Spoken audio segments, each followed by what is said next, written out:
Well, to start with, what we have now is nothing. Most of our counselling came from charities or from support groups like ours.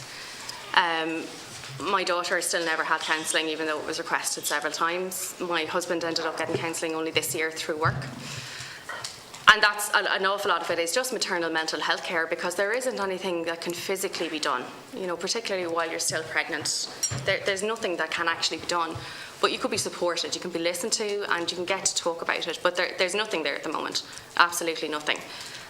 Even in terms of practical support, like there's nobody to tell you how to fill out a stillbirth certificate or at what stage you need to do it. You Google it, you find out. In fact, if it wasn't for my doctor, my GP, I would have had no one to talk to outside my family. She used to call me and say, come up for an appointment. She made sure that I came up every week to talk to her.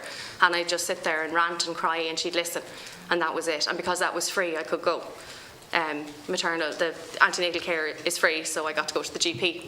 My midwife in the hospital only got to see me once, but she took me through what a stillbirth was going to be like, how I'd know when Alex had died, you know, what the signs were, and then what to do afterwards. But that's in a maternity setting. You're in a maternity hospital.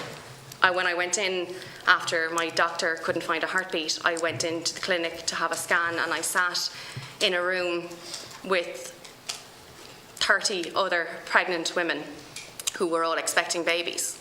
And I knew at that time that my baby was dead. And I had my son asleep beside me in his little pushchair, my husband sitting beside me, and people walking in and out and asking all the normal questions. And that's unbearable. That's just unbearable. That there's no need for that. What we need is to be able to afford people privacy and dignity and respect and understanding of their circumstances.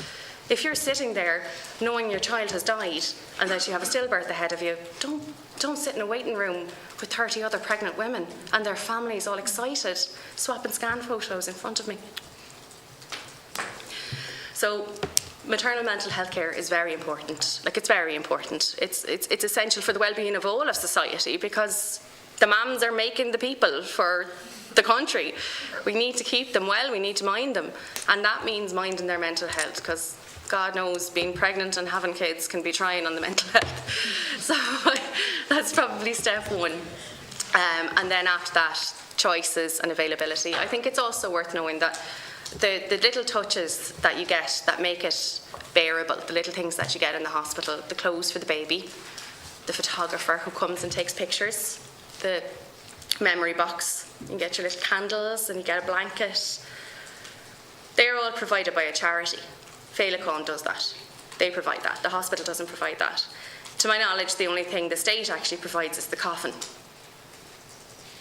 And I think that might be quite telling of where the state's position is on providing support and services.